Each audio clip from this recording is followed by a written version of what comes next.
I never imagined I'd be standing here, in the office that had chewed me up and spat me out, holding the proof that would finally ruin them all.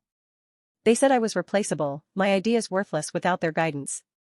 They laughed at my late nights, my sacrifices, my relentless effort, but they didn't know I was watching, quietly, like a shadow. I had been planning this day for months, every moment meticulously, while they gloated over my supposed failures, oblivious to the storm brewing silently beneath my calm exterior. It began the night I discovered the truth. Hidden in the company server, emails revealed the betrayal. My mentor, the person I trusted most, had been selling my designs to a rival. Every sleepless weekend, every ounce of energy I poured into projects, every risk I took, stolen. My stomach twisted, my hands shook, but I didn't cry. I didn't scream. I felt only cold, sharp clarity. I would make them pay on my own terms, with patience and precision. I became invisible. I smiled at meetings, nodded at instructions, pretended to fail. I let them think I was weak, powerless, defeated. I recorded every careless boast, every whispered complaint, every minor hypocrisy.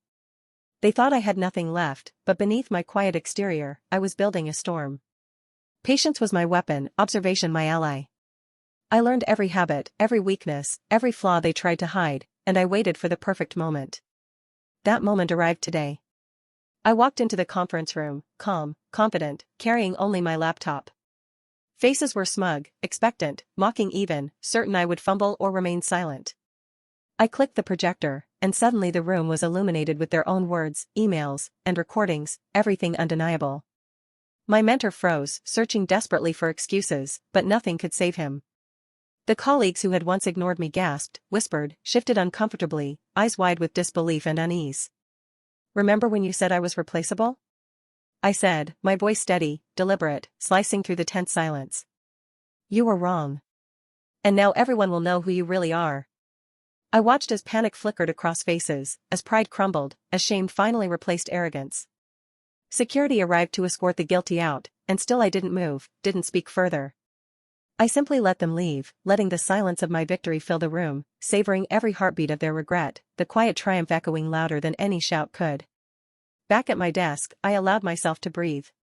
Calm, clarity, satisfaction, revenge didn't feel like triumph. It felt like balance restored.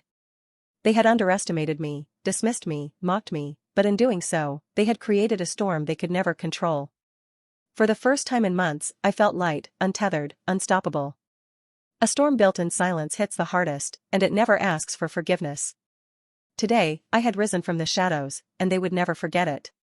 Subscribe for more stories.